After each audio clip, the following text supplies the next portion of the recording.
السلام علیکم ورحمۃ اللہ وبرکاتہ۔ اعوذ باللہ من الشیطان الرجیم، بسم اللہ الرحمن الرحیم۔ حضرات مومنین، جیسا کہ ہر اتوار کو تفسیر قرآن یہاں پر بیان کی جاتی ہے، الگ الگ علماء کرام اور خطبہ ذاکرین نے یہاں پر ذکر کیا ہے، تفسیر سورہ فاتحہ ہو یا سورہ توحید ہو، سورہ ناس ہو، الگ الگ سوروں پر تفسیر بیان کی گئی ہے۔ اور اس بار تفسیر کسے کہتے ہیں اور تفسیر کے کیا کیا قوانین ہے وہ بیان کریں گے حجت الاسلام مولانا باسط علی صاحب قبلہ، جو حیدرآباد ہی میں مقیم ہے، حیدرآباد ہی کے ہے، اور مسجد صادق میں امام جماعت ہے، فجر اور مغربین کی نماز آپ ہی پڑھاتے ہیں، اور حضرت الخائم میں بھی آپ بچوں کو دینی تعلیم دیتے ہیں، اور فوکس اسکول میں بھی آپ اردو کے ٹیچر ہے۔ بہرحال یہ کہ آج ہمارے اس آفس میں گلوبل معصومین آفس اور اس چینل پر گلوبل معصومین چینل اور نوجوانوں نے کومٹ واڑی شیعہ یوتھ چینل پر آپ تفسیر کے عنوان سے ذکر کریں گے۔ آپ مومنین سنیں اور علم حاصل کریں۔ اللہم صلی علی محمد و آل محمد و عاجل فرج۔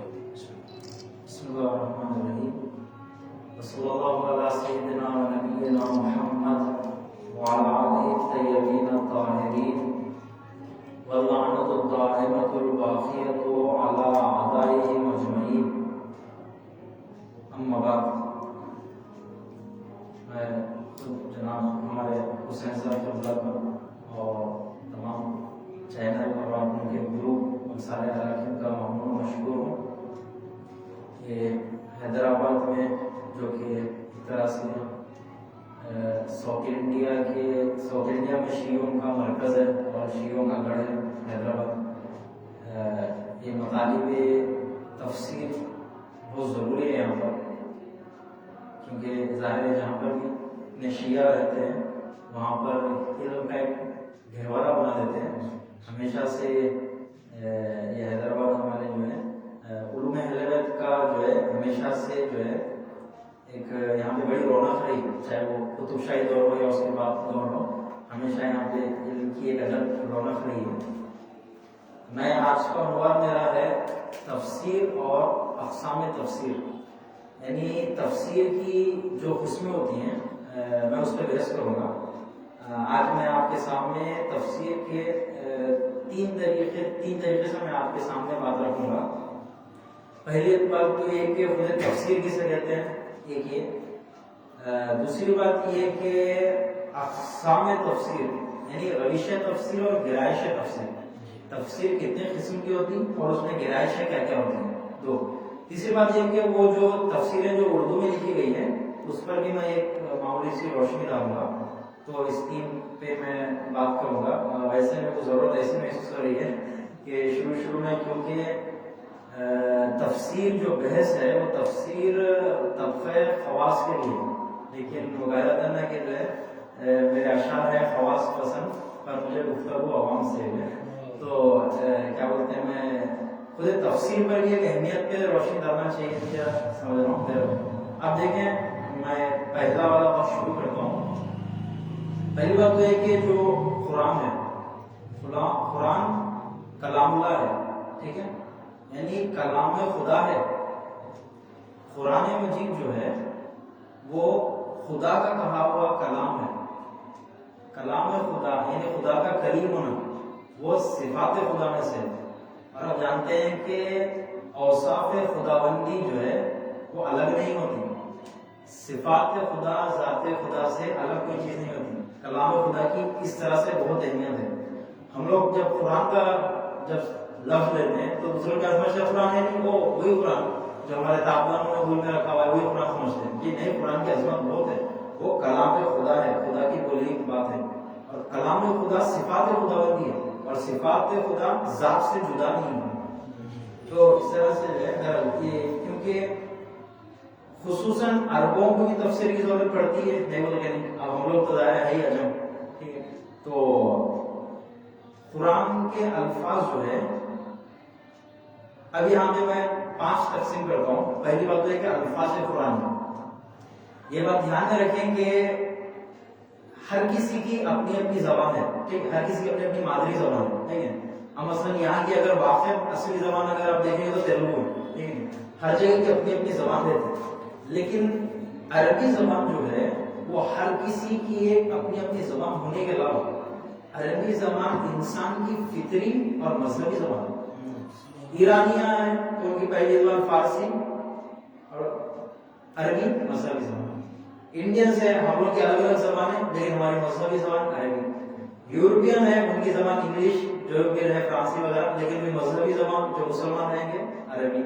تو عربی کا تعلق ساری دنیا کے جو ہے نا مسلمانوں سے، اور بلکہ یہ کہنا چاہیے کہ ساری دنیا کے اہل علم اور انسانیت سے قرآن کا خطاب ہے، ٹھیک ہے. قرآن یا ایھا الناس سب سے خطاب ہے اس کا. تو ایک تو یہ کہ الفاظ قرآن، وہ الفاظ جو ہے کلام خدا بندی ہے، اس کے جاننے کے لیے ہم کو قرآن کا معنی جاننا ضروری ہے. بلوچ کی ہماری زبان دوسری ہے لیکن ہم لوگ قرآن کے مطلب کو سمجھنا چاہیے، ٹھیک ہے. پہلا مرحلہ الفاظ قرآن، ٹھیک ہے. الفاظ قرآن میں قرآن کے الفاظ کو پڑھنا آنا، اس کی تجوید آنا. دوسرے مرحلے میں قرآن کا معنی سمجھنا آنا، اسی کے لیے ہم لوگ کرتے ہیں ترجمہ. تیسرے مرحلے میں آتا ہے ترجمہ، ٹھیک ہے. اور اس کے بعد میں اس کے بعد والا ترجمے کے بعد والا مرحلہ ہوتا ہے تفسیر، اور تفسیر کے بعد آخری مرحلہ ہوتا ہے تعبیر. میں یہ تینوں کا مطلب بتاؤں. ترجمہ کیا ہوتا ہے، تفسیر کیا ہوتی ہے اور تعبیر کیا ہوتی ہے، ٹھیک ہے. اس کا ایسا ہونا چاہیے کہ اگر مثلا آپ جو ہے فارسی میں بولے آب، ٹھیک ہے، تو اس کو بولیں گے آپ ترجمہ کرو، تو میں بولوں گا آپ بولو، میں بولوں گا ترجمہ اس کا ہے پانی، ٹھیک ہے. آپ بولیں گے اس کی تفسیر کرو کیا ہے، کس کو بولتے ہیں، تو اس کی تفسیر اس سے کہا جاتا ہے کہ جب اسی لفظ کو تھوڑا کھول کے ڈیٹیل سے بتایا جائے اس کو بولتے ہیں تفسیر. اسی کو میں گناؤں گا کہ بھائی پانی ایک شے ہے خدا کی خلق کی بھی جو بہنے والی سیال ہوتی ہے، ٹھیک ہے. اس طرح سے اس کی میں تفسیر کروں گا، ٹھیک ہے. آپ بولیں گے کہ بھائی اس کی تعبیر کر دو، آپ کو تفسیر کریں تو میں ایک گلاس پانی آئے دکھا دوں گا بھائی یہ پانی ہے، ٹھیک ہے. تعبیر مطلب جو لفظ میں جو بات بتائی گئی تھی اسی کو مجسم دکھا کے دکھا دینا. تو یہ تینوں لیول پہ رہتا ہے. پہلے قرآن کے جو الفاظ ہے اس کا ترجمہ ہوتا ہے، ٹھیک ہے. دوسرا قرآن کی تفسیر ہوتی ہے. تیسرا قرآن کی تعبیر ہوتی ہے. یہ تینوں بخش اپنی اپنی جگہ پر ایک پوری مفصل بحث رکھتے ہیں کہ دنیا میں کتنے ترجمے، خصوصاً اردو زبان میں کتنے ترجمے ہوئے، کتنے اہل سنت کے، کتنے شیعوں کے، اور ابھی شیعوں کے ترجموں کا کیا حال ہے، وہ ایک پورا مفصل بحث ہو جائے گا. اسی طرح سے تفاسیر کی اگر بحث آئے گی تو شیعوں کی تفسیریں، اہل سنت کی تفسیریں، اور دونوں طرح کے الگ الگ پارٹ جو ہے الگ الگ بخش میں جو ابھی اقسام گناؤں گا میں آپ کو، ساری تفسیر کے الگ الگ قسموں کی بحث ہوگی. اس کے اگر تعویل قرآن میں آ جائیں گے آپ تو تعویل قرآن پر بھی کتابیں لکھی گئی، لیکن ظاہر ہے تعویل قرآن تو بالکل یہ ہونا چاہیے تو مخصوص ہے ائمہ معصومین سے. قرآن کو بیچنے ہی جو ہے یہ تو معصومین سے جو ہے نا مختص ہے کہ وہ ہر قرآن کا بیچنے ہی بغیر ذرہ برا کمی بیشی کے ساتھ مصداق کو جانتے ہیں. تو یہ جو ہے پہلا تھا. دوسری بات یہ کہ میں آپ کے سامنے جو ہے قرآن کی جو ہے نا کتنی طریقوں سے تفسیر ہوتی ہے،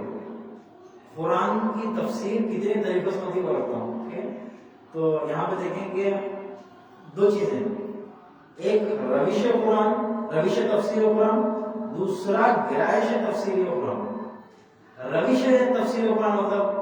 میں اس میں آپ کو کم سے کم 2 سے 3 قسم آپ کو گناتا ہوں کہ قرآن کی تفسیر کرنے کا ایک قدیم جو طریقہ تھا اور پہلے سے وہی رہا اور آج بھی اسی پہ زیادہ جو ہے نا مفسرین ہیں، وہ اس طرح ہے کہ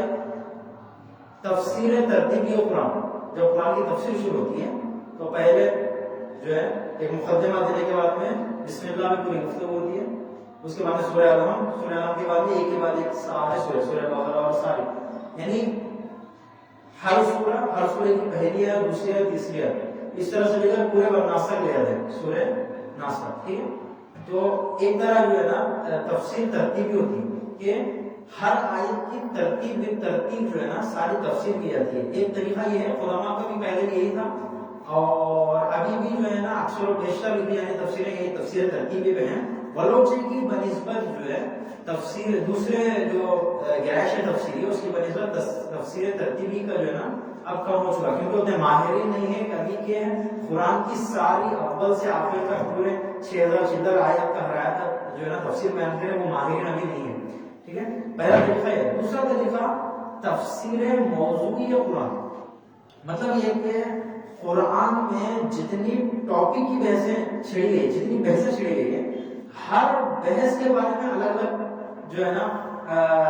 نا دستہ بندی میں بحث ہوتی ہے. مثلا یہ کہ پہلے آپ جیسے آئیں گے کہ مثلا قرآن کے شروع میں موضوع چھڑا حمد کا،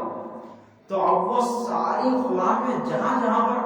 حمد کا تذکر آیا ہے پوری ایک ہی جو ہے نا ٹاپک کے تحت آئیں گے، ایک ہی ٹاپک میں ساری قرآن میں جہاں جہاں حمد آیا آئیں گے.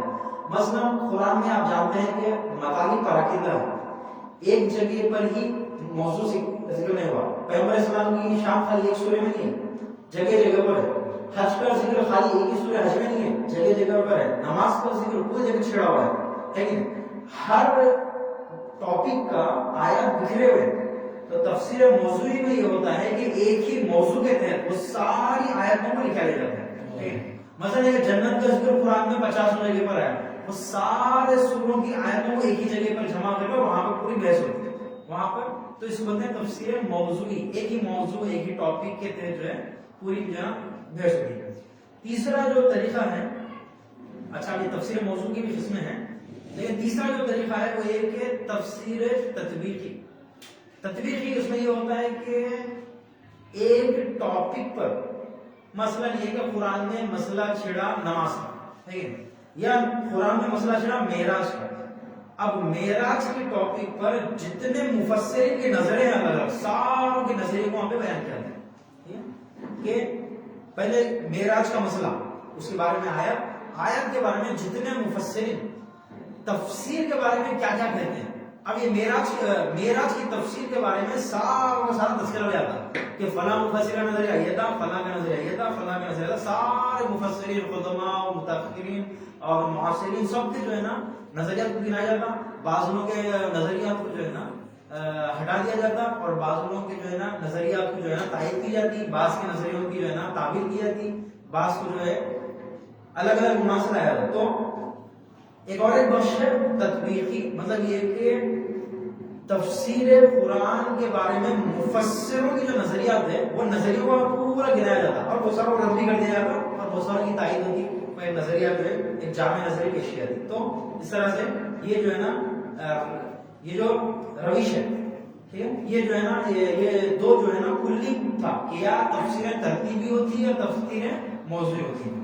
اس کے علاوہ اب جو اصلی جو ہمیشہ سے جو قرآن کے لیے جو رہا وہ ایک ہے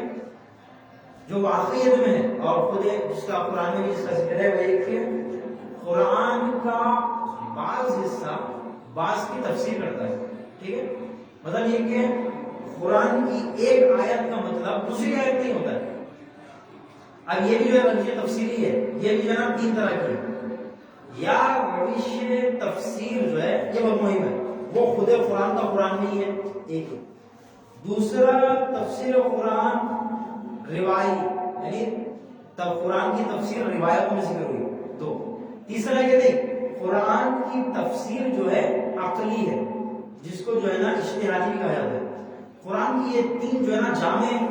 قسم کی گئی، تفسیر قرآن کی 3 قسمیں کی گئی. یا قرآن کی جو آیت ہے،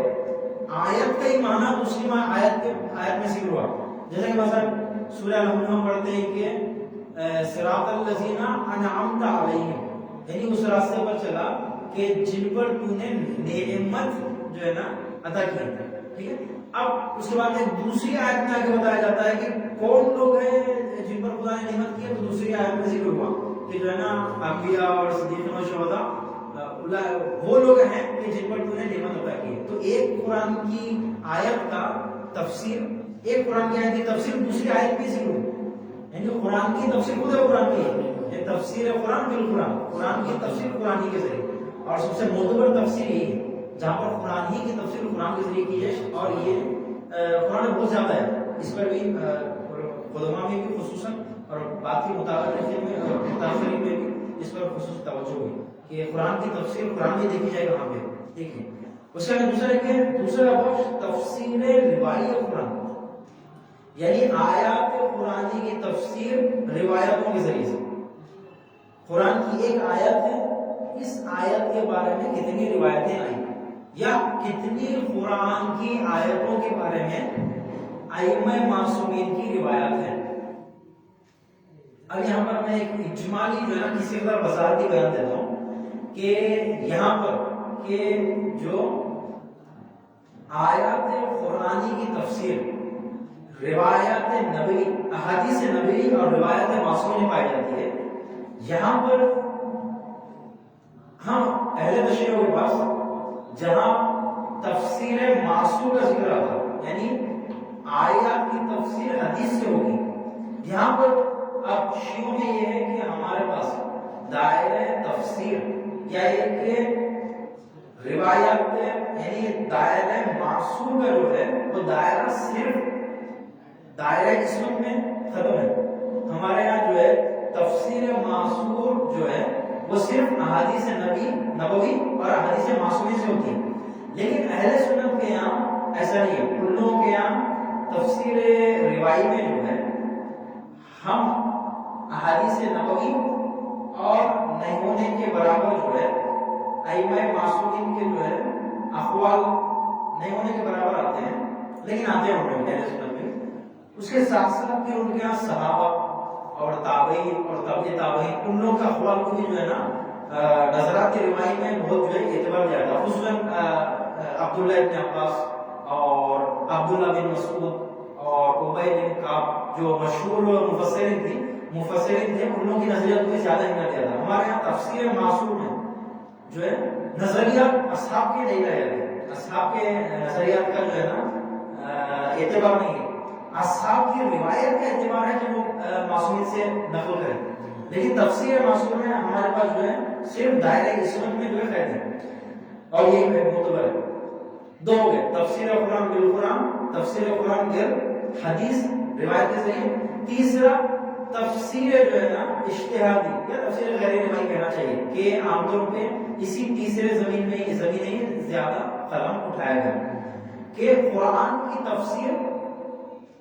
نہ خود قرآن سے قرآن کی تفسیر، نہ روایت سے قرآن کی تفسیر، بلکہ علوم عقلیہ کی بنا پر. میں اس میں علوم عقلیہ کی بنا پر جو ہے اس کی پوری تقسیم آپ کو بیان کروں گا. غیر روایی جو ہے نا تفسیر اجتہادی بھی جسے کہا جاتا ہے. اور اب دیکھیں یہاں پر جو ہے ایک عقلی بحث چلتی کہ بہت ساروں نے آ کر یہ کہا ہے کہ قرآن کی تفسیر کوئی بیان کر ہی نہیں سکتا سوائے یہ کہ جو ہے نا پیغمبر اسلام یا معصومین خود جو ہے نا کوئی جملہ پھینکے جائیں، اس کے علاوہ کوئی جملہ قرآن کی تفسیر نہیں ہوتا. ایک نظریہ جو ہے نا یہ ہے، اس نظریے کو نظریہ تفریطی کہتے ہیں. تفریطی مطلب یہ کہ بہت دائرے کو تنگ کر دیا، بہت کمی میں آ گیا. ٹھیک ہے، ایک پہلا نظریہ. دوسرا نظریہ کے بعد کہتے ہیں نہیں، قرآن کی تفسیر کلام معصوم ہے، یعنی پیغمبر اسلام میں اور ائمہ معصومین کے کلام سے ہوتی ہے، ساتھ ساتھ دائرہ تفسیر وسیع ہے. جو ماہرین فن ہے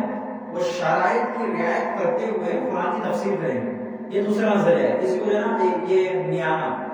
یہ جو ہے نا مستقی، یہ میانہ والا ہے، درمیانی جو ہے نا خاتمہ ہے یہ والا کی اکثر اس کی جو ہے نا مطابقت بھی کی ہے، اس کی پیروی کی ہے اکثر مفسرین، اور اس کا اعتبار بھی زیادہ ہے اور اسی پہ زیادہ کام بھی ہوا ہے. تیسرا بعض لوگ بولتے ہیں کہ کوئی دنیا کی بات نہیں ہے، کوئی علم کا راستہ کھلا ہی نہیں، مگر یہ کہ وہ ساری یعنی جو کچھ بھی نالج ہے وہ قرآن سے بولتے ہیں. تیسرا نظریہ یہ ہے کہ وہ یہ بولتے ہیں کہ جتنی نالج ہے، جتنی بھی جو ہے نا ٹاپکس پہ جو ہے نا اسکولوں میں، یونیورسٹیوں میں، مکتبوں میں جتنی بھی علمی دائرہ ہے وہ سارے کے سارے قرآن میں بولتے ہیں. یہ افراطی ہوا، یہ بھی جو ہے نا اس کی بھی اکثر جو ہے نا حل کر دیتے ہیں. ہم وہ لوگ جو بولتے ہیں کہ جو ہے نا سوائے زبان عصمت کے علاوہ کسی اور سے قرآن کی تفسیر نہیں ہوتی، وہ نظریے کو رد کیا گیا. ایک اور وہ لوگ جو بولتے ہیں نا کہ ہر طرح کی جو بات کی گئی وہ سب تفسیر قرآن میں آتی ہے، جو کہا گیا اس کو بھی جو ہے نا رد کر دیا گیا، کیونکہ ہر ٹاپک پہ بیس ہونا وہ قرآن کی تفسیر میں شامل نہیں ہوتا ہے۔ اچھا ٹاپک ہے وہ بھی علم ہے لیکن اسے تفسیر میں شامل نہیں ہو سکتے۔ اب آپ جو ہے نا کیمسٹری کے بارے میں، جغرافیہ کے بارے میں آپ بات کریں گے، ہر جغرافیہ کی کہیں بھی بات تفسیر میں آنی ضروری نہیں ہے، کیونکہ قرآن ہدایت کے لیے دائرہ ہدایت سے باہر ملے گا، لیکن ہم مثلا آپ گاڑی بنانے کا جو ہے نا ان کی اپنی انجینئروں کی وہ رہتی ہے، وہ سارا علم تفسیر قرآن میں ہے، علم ہے وہ، لیکن تفسیر قرآن میں ہے وہ ضروری نہیں ہے، تو اس کو جو ہے نا تفسیر قرآن میں یہ افراطی کا نظریہ ہے۔ لیکن جو دوسرا والا نظریہ تھا، جو درمیانی نظریہ ہے، کہ کہا گیا کہ ہم روایات معصومین سے اور ماہرین فن جو ہے وہ شرائط تفسیر کی رعایت کرتے ہوئے تفسیر قرآن بیان کریں گے۔ یہ والے نظریے میں تقریباً ہر دو طرف کے علماء ہیں، اور علماء کا بھی طریقہ اس طرح کی تفسیر بیان کرنا تھا۔ آج کی بھی جو تفسیر بیان ہوتی ہے اس کا طریقہ یہی ہے کہ تفسیر کو جو ہے ماہرین پر، اگر کوئی آدمی تاریخ پڑھتا ہے، تاریخ کے علم سے مدد لیتے ہوئے قرآن کی تفسیر میں جو ہے نا روشنی کرے، کوئی آدمی ڈاکٹری پہ کام کیا ہوا ہے، اس کا ماہر ہے، اس کی مدد دیتے ہوئے ہدایت والی باتیں قرآن سے رکھے گا کہ قرآن میں کتنی معجزے کے آیات ہیں ڈاکٹری کے بارے میں۔ کوئی آدمی جو ہے نا آپ کو جو ہے علم نجوم کے بارے میں، فزکس کے بارے میں ماہر ہے، اور اس کا علم کا فائدہ لیتے ہوئے کتنی آیتیں فزکس کے بارے میں ہے اس کی جو ہے نا ترجمانی کرے گا۔ اور کوئی آدمی جو ہے حدیث کا ماہر ہے، حدیث کتنے حدیث ہیں تفسیر و قرآن کے بارے میں آئی ہیں وہ بیان کرے گا۔ کوئی آدمی فلسفے کا ماہر ہے تو فلسفے اور علم کلام اور جو ہے نا علم حکمت کا ماہر ہے، اس کی مہارت کو رکھتے ہوئے کتنی قرآن کی آیاتیں فلسفیانہ انداز میں بیان ہوئی، اور جو ہے نا اور فلسفیانہ روشوں کو استعمال ادا کرتے ہوئے ہدایت کا کام دی، اس پہ جو ہے نا روشنی ڈالے گا۔ تو یہ جو ہے نا درمیان تفسیر راستہ ہے، اور اسی کو پرانے علماء سے بھی جو ہے نا یہ چیز ثابت ہے، وہ اس وقت سے بھی جو ہے نا تفسیریں جو ہے نا عقلی ہوتی تھی۔ اتنا ہے کہ متقدم میں شروع میں جب تفسیریں لکھی جا رہی تھی تو اس وقت جو ہے وہ غیر روایت یعنی تفسیر اجتہادی جو ہے وہ بالکل نہیں ہونے کے برابر تھی۔ آپ حتیٰ کہ ایک آدھ تفسیر بھی نہیں بتا سکتے شروع میں، کیوں؟ دائرہ علم اتنا وسیع نہیں ہوا تھا، اور پیغمبر اسلام نے فرما کے چھوڑے تھے کہ جو ہے نا کہ قرآن کی آیت کی تفسیر آخر زمانہ جو ہے نا تفسیر کرے گا قرآن کا، پیغمبر اسلام الزمان یفسر القرآن، جو ہے آنے والا زمانہ قرآن کی تفسیر کرے گا کہا، یعنی جیسے جیسے زمانہ آگے بڑھے گا ویسے ویسے قرآن کے مطالب اور واضح ہو جائیں گے اور مطالب اور کھلیں گے، یہ فرمایا تھا۔ تو میں یہاں پر جو ہے نا آپ کو کچھ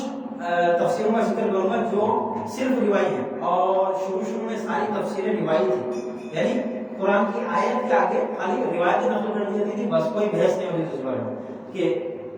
کتنی مطابقت رکھتی ہے حدیث آیت سے، کتنی نہیں رکھتی، کتنی قرآن کی تفسیر کرتی ہے، کتنی نہیں کرتی، اس سے زیادہ ہو جائے، اور کتنا دائرہ وسیع ہوا اسے کوئی بحث نہیں کیا جاتی، بالکل خالی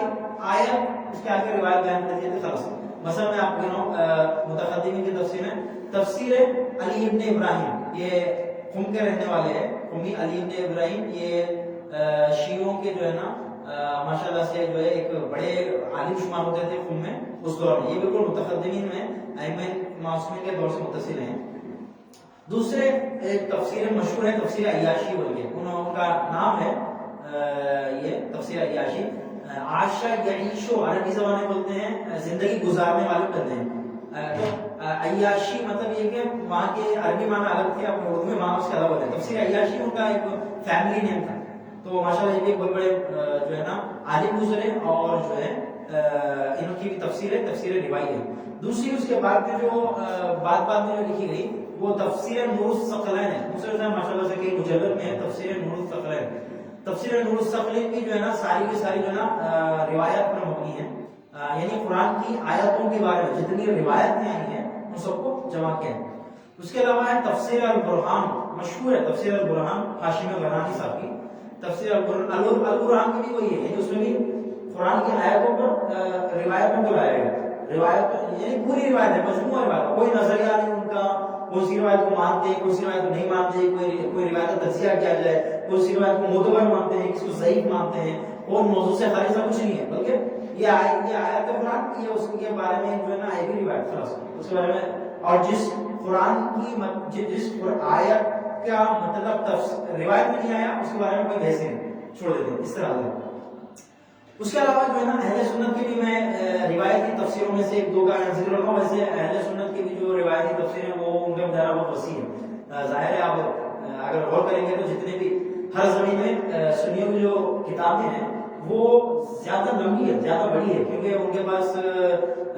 پیغمبر اسلام کی احادیث نبوی کے علاوہ ائمہ معصومین کی روایتیں کم لیتے ہوئے صحابہ اور تابعین اور تبع تابعین تک جو ہے نا ان کے یہاں جو ہے نا منسوخ کا سلسلہ ہے. تو ان کے یہاں دو تفسیریں قابل ذکر ہیں. ایک جناب طبری صاحب کے ماشاءاللہ سے بہترین ماہر مفسر ہو گئی طبری, ابن جریر طبری جو ہے ان کی بھی تفسیر ہے, تفسیر طبری, تاریخ طبری بھی ہے ان کی, اور ان کی بہت وسیع پیمانے پر بہت بڑی ہے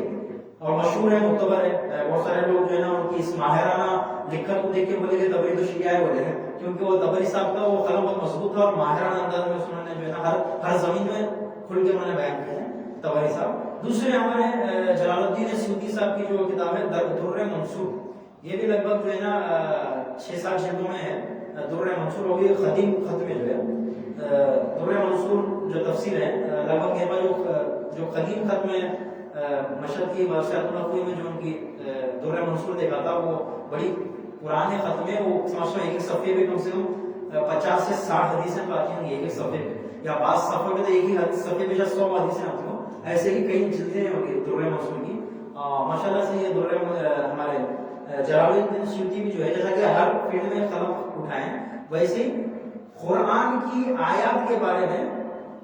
قرآن کی آیات اس بارے میں کتنی جو ہے نا روایتیں موجود ہیں, ساروں کا جو ہے نا تذکرہ کرتے ہیں. ماشاءاللہ بہت یہ بہترین تفسیر ہے. میں ان کی تفسیر دیکھ رہا تھا ایک مسئلے میں, حج کے مسئلے میں جو ہے وہ ایک مسئلے میں جو ہے سارے مسئلے کو بیان کرتے ہیں کہ مسئلہ حج کا کوئی مسئلہ تھا, حج کے بارے میں فلاں نے یہ فرمایا, فلاں نے یہ فرمایا, فلاں صحابہ نے فرمایا, حتی آئے وہ خلفائے راشدین نے اول خلیفہ یہ فرمایا, دو خلیفہ یہ فرمایا. ساروں کے نظریہ جو ہے نا اختلافی نظریہ ہے, صحابہ کا قول الگ الگ ہے. لیکن یہ در منصور میں اسی حج کے مسئلے میں وہ ایک حج یا نماز کا مسئلہ تھا, اس میں آ کر جو ہے نا انہوں نے آخری میں امام زین العابدین علیہ السلام کا نام لائے کہ چوتھے امام نے یہ فرمایا, اور ان کی جب روایت نقل ہو گئی تو خلاص پھر کسی صحابی کا تجزیہ نہیں, کسی کا نظریہ نہیں. جہاں ائمہ ہمیشہ سے اہل سنت کا طریقہ یہ رہا, جہاں ائمہ اہل بیت کا قول آ گیا تو پھر اس سے معتبر کسی کا قول نہیں. اور ائمہ ہر راوی بلوچ ہے کہ خلفائے راشدین رہے, اگر انہوں نے کوئی بات نقل کی ہے تو پوچھا جاتا آپ نے کس سے سنا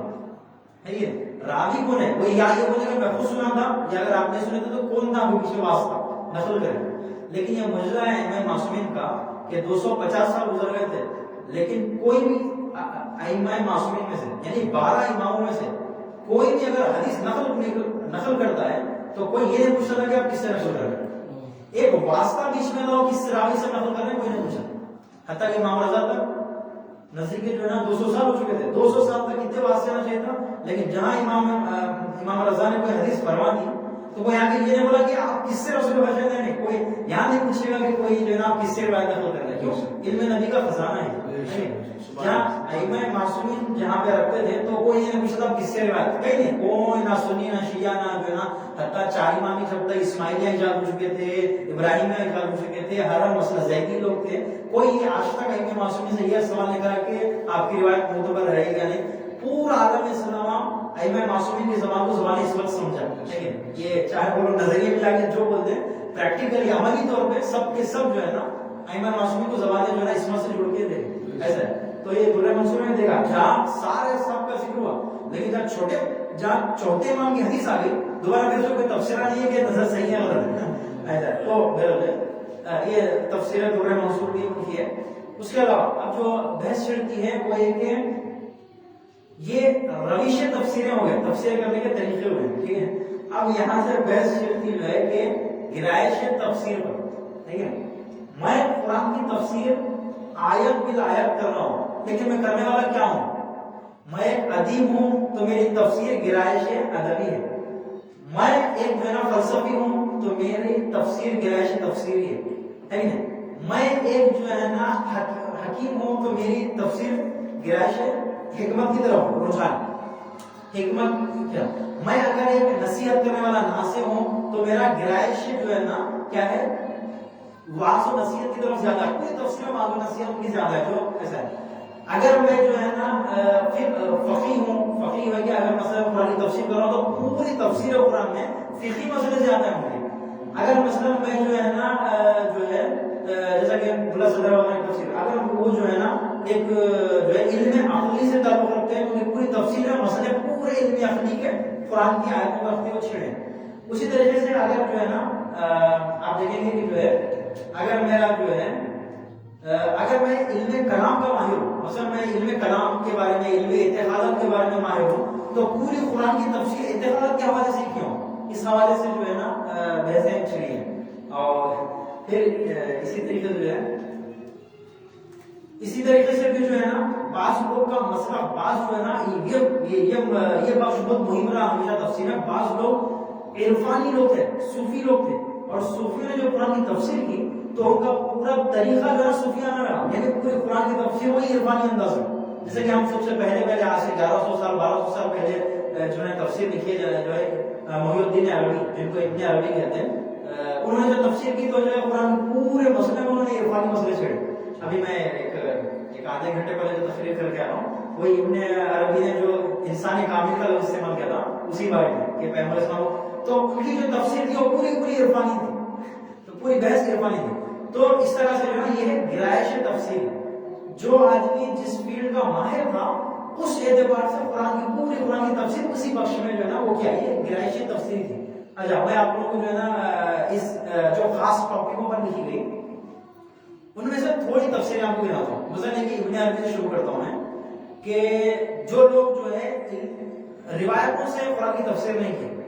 جو لوگ قرآن کی روایتوں تفسیر کی ان کا تذکرہ میں پورا کر دیا. تفسیر علی ابن ابراہیم، تفسیر عیاشی، تفسیر مصطفی، تفسیر برہان، تفسیر تفسیری، تفسیر در منصور، اس طریقے سے جو روایت تفسیر ہے وہ کیا دائرہ وسیع ہے. یہ ہو گیا جو لوگ علم عقلی میں، علم عقلی، اور جو میں بتایا تیسرا باب جو میانہ رو ہے کہ ہر علم سے فائدہ اٹھاتے ہوئے قرآن کی جو تفسیر کی ہے،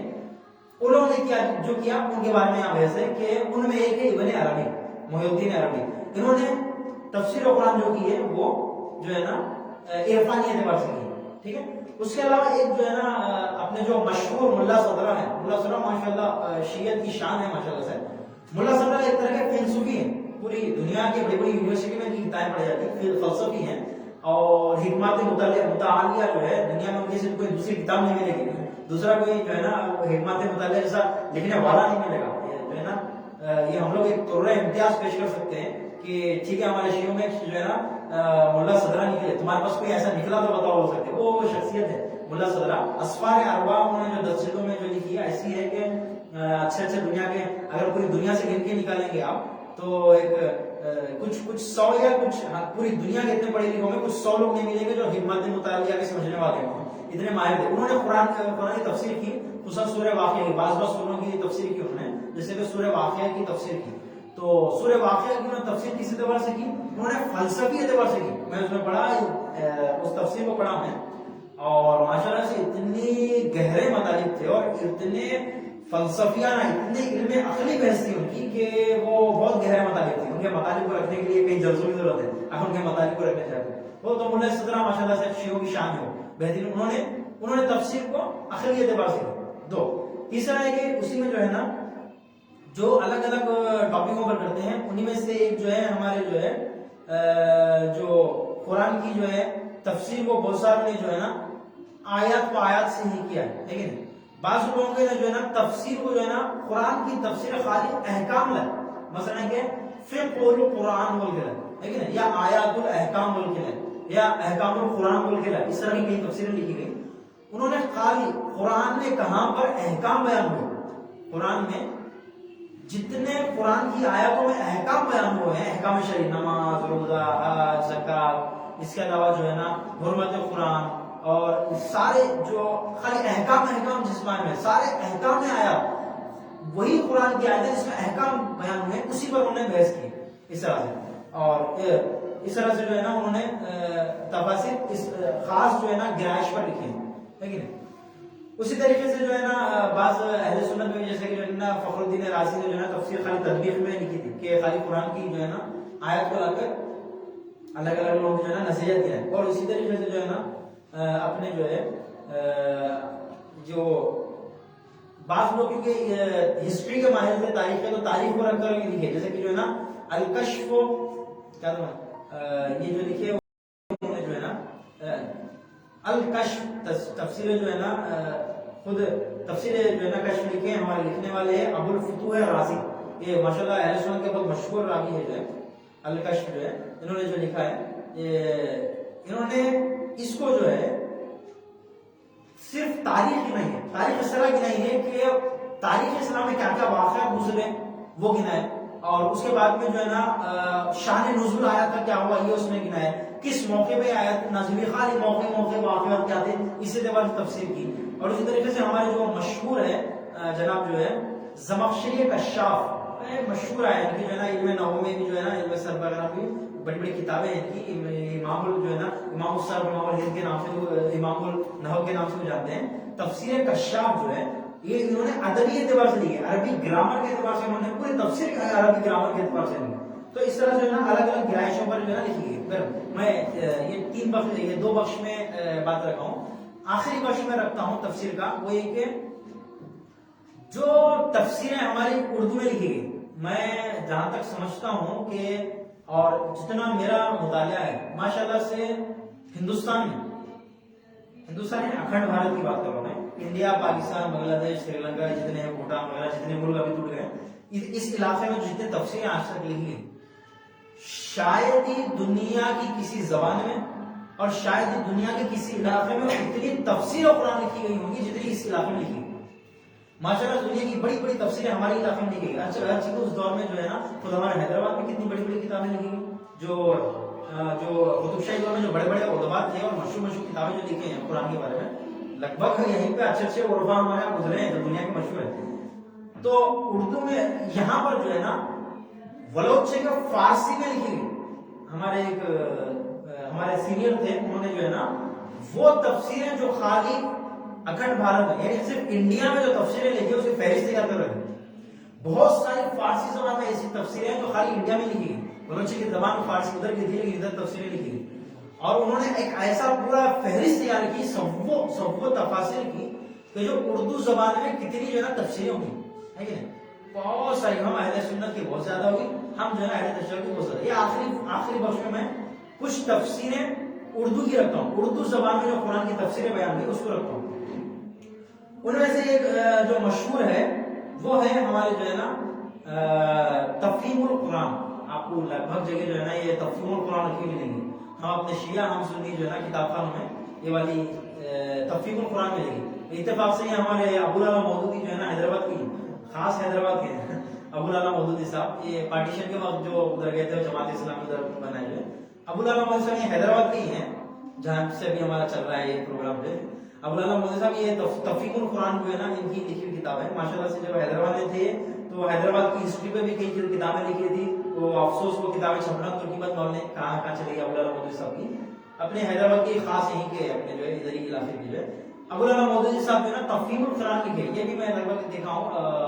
اچھی تفسیر ہے، ایک اس کا لب و لہجہ عام لوگ سمجھے جیسا تھا، یعنی عوامی تفسیر ہے، اتنی ڈیپ والی گہری نہیں ہے لیکن ماہرانہ ہے ماشاءاللہ سے، جو ہے عوام کے لیے لکھی انہوں نے۔ تفہیم القرآن 7 جلدوں میں تھی، وہ جو بڑی بڑی جلدوں میں دیکھا تھا میں 7 جلدوں میں لکھے تھے تفہیم القرآن ابو العلا صاحب۔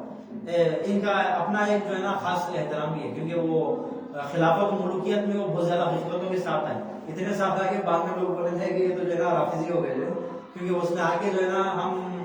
تیسرا دور جو ہے اور حسن جو ہے اپنے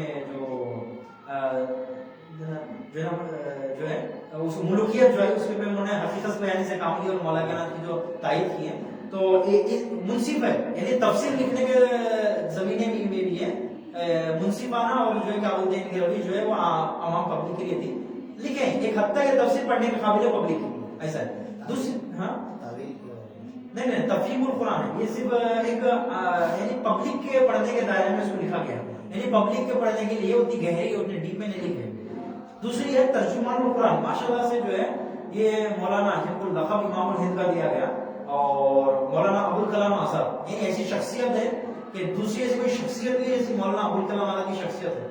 اور یہ ماہر انسان نے اپنی زندگی میں ایک بار نہیں، زندگی میں کئی بار تفسیر قرآن کی ہے، لیکن افسوس کی بات یہ ہے کہ انگریزوں کا دور تھا، کبھی اٹھا کے احمد نگر کی جیل میں، کبھی کالے پانی کی جیل میں، کبھی کوئی جیل میں، کبھی جیل میں، اور جہاں جہاں پر مولانا ابوالکلام آزاد کی جو ہے نا تفسیر ملتی گئی انگریزوں اٹھاتے گئے آگ لگاتے گئے اٹھاتے گئے، حتیٰ کہ اگر مولانا ابوالکلام آزاد ولو سے بھی بازار میں ان کی تفسیر نہیں ہے میں مانتا ہوں، لیکن اگر انہوں نے اتنی بار قرآن کی تفسیر لکھی ہے اور انگریزوں نے اتنی بار ان کی لکھی تفسیر کو جلائے ہیں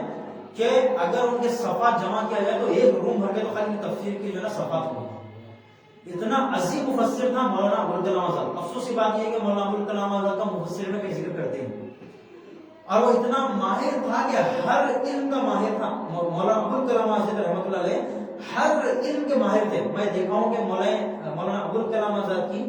جو تحریر ملتی ہے ہر کتاب ان کی میں پڑھتا ہوں مولانا ابوالکلام آزاد کی،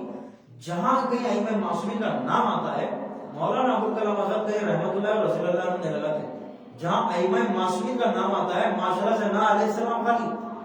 علیہ وعلی آبائہ آلاف التحیت والثناء ایسا لگاتے ہیں، یا جہاں پر امام رضا کا وغیرہ کا نام آتا ہے، امام حسین کا نام آتا ہے تو ایسا لکھتے ہیں کہ روحی و ارواح العالمین لتراب مقدمہ الفدا لکھتے ہیں، یعنی میری اور تمام عالمین کی جانیں ان کے قدموں پر فدا لکھتے ہیں اور ان پر ان کے آبا و اجداد پر درود و سلام کہتے ہیں. اس طرح سے القاب پیش کرتے ہیں. تو ظاہر ہے تو مولانا ابوالکلام آزاد بہت بڑے وہ تھے، ان کی تفسیریں بہت جلائی گئی. پھر بھی ترجمہ قرآن کے عنوان سے کچھ جلدیں جو قرآن کا ترجمہ تھا وہ ان کے کہیں دوست کے پاس تھوڑا کہیں دوست کے پاس تھوڑا ایسا کرتے کرتے شکر خدا سے ترجمہ قرآن کا اور بعض بخش میں ان کی ایسی تفسیریں ملی ہیں کہ اگر وہ نہ ملتی نا تو بہت بڑا دنیا تفسیر میں نقصان رہے گا. مثلا جناب ذوالقرنین جو جناب نبی ذوالقرنین تھے ان کے بارے میں آج تک کوئی اچھی تحقیق پیش کرائی نہیں. بڑے بڑے آیت اللہ گزرے اور بڑے بڑے علامہ گزرے اور بڑے بڑے مفسرین گزرے، لیکن ایک قلم جو اٹھا اس کے جیسا کوئی نہیں لکھا جناب ذوالقرنین نبی کے بارے میں، وہ مولانا ابوالکلام آزاد کا قلم ہے. حتیٰ کہ ایرانیہ بھی جو ہے کوئی ایرانیہ جلدی اپنی زبان کی جو ترجمہ کرتے تھے فارسی کتاب اٹھا کے دوسری زبان ترجمہ کرتے ہیں، لیکن دوسری زبانوں کی ترجمے اپنی زبان میں نہیں کر لیتے ہونا، لیکن یہ ایسی کتابیں فارسی میں ترجمہ ہوتی ہیں. مولانا ابوالکلام آزاد کی جو ہے جناب ذوالقرنین نبی کے بارے میں جو ہے حضرت ذوالقرنین نبی کے بارے میں علی نبینا علیہ السلام کے بارے میں ان کا جو ہے بہترین تحقیق ہے. اس کے علاوہ ایک جو ہے ہمارے جو ہے نا جو ماشاءاللہ سے جو ہے نا جناب جو ہے علی نقی نقوی صاحب جو کہ ہمارے نقصان صاحب سے جو مشہور ہے، ایسا صاحب قلم جو دوسرا نہیں رکھ سکتے، یعنی ہر موضوع پر جو آدمی قلم اٹھایا ہے، اور میں سمجھتا ہوں کہ جو ہے نہ صرف ایک دو سو نہیں بلکہ ہزاروں ٹاپک پر قلم اٹھانے والا، یعنی ایسا مجتہد کہ جن کو دنیا تھوڑا امتیاز سمجھتی ہے. آیت اللہ مراشی خراشی ان کو اجازت دیے تھے اشتہار کر سکتے آپ لوگ. آیت اللہ نفل جو ہے ان کی تفسیر ہے فصل الخطاب. میں لگ بھگ پہلی سے اور آخر تک پوری تفسیریں میں دیکھا ہوں، پوری تفسیر شروع سے آخر تک پڑھا ہوں، لیکن میں کیونکہ وہ اس وقت میں لگ بھگ 15-16 سال کا تھا تو مطالب اتنے زیادہ سمجھ نہیں سکتا تھا، لیکن ان کی تفسیر جو ہے بہت معنی، خصوصاً فصل الخطاب کے نام سے جو ابھی چھاپے ہیں، پہلے تفسیر قرآن کے نام سے وہ لکھے تھے. یہ 5 جلدوں میں تو میں دیکھا تھا تفسیر قرآن آیت اللہ نقل صاحب کی، اور اس کی جو پہلی جلد جو ہے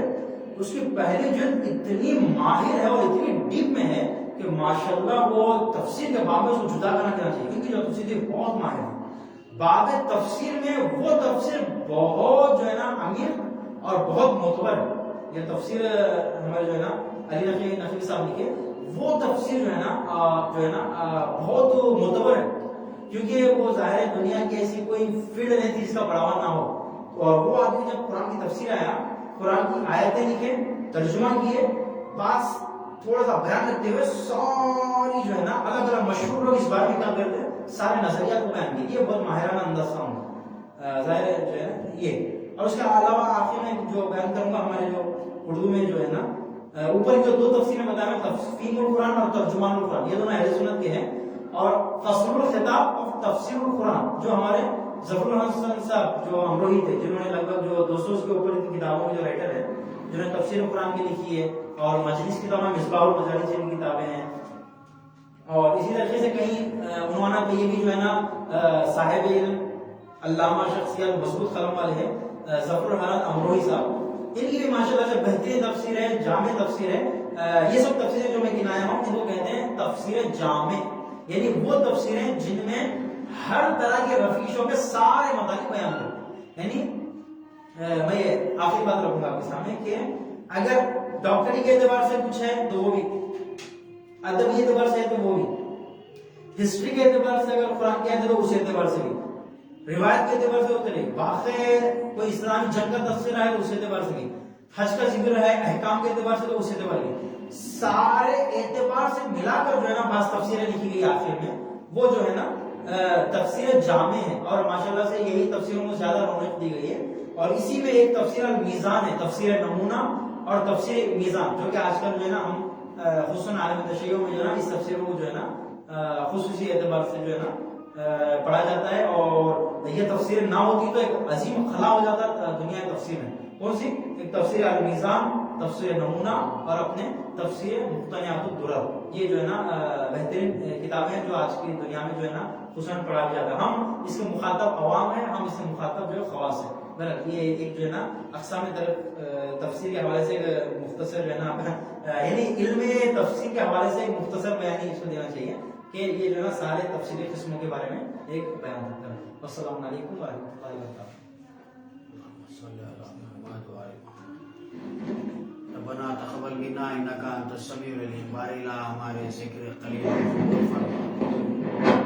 جہاں جہاں بھی مومنین و مومنات ہے ان کی جان مال عزت آبرو کی حفاظت فرما،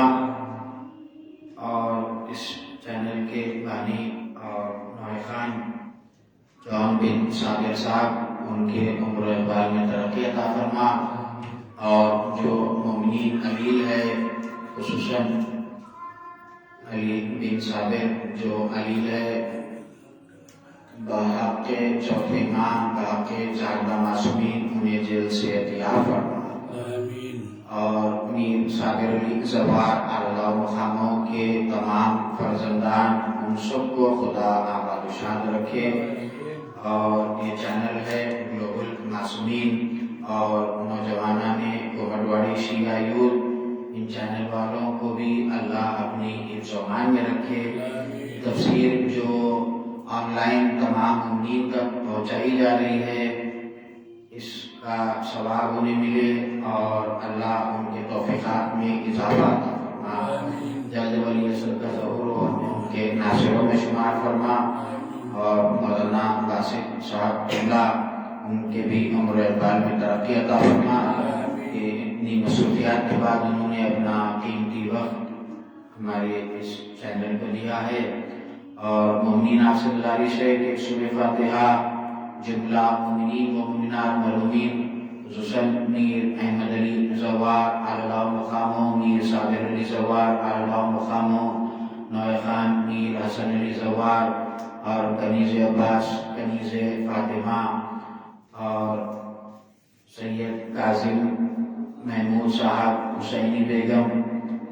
اور شہزادی بیگم فرزانہ فاطمہ، سید اصغر علی صاحب، آغا سید علی موسوی، سید شاہ عبداللہ حسینی صاحب، میر ممتاز علی ابن میر صادق علی، سید عسکری حسین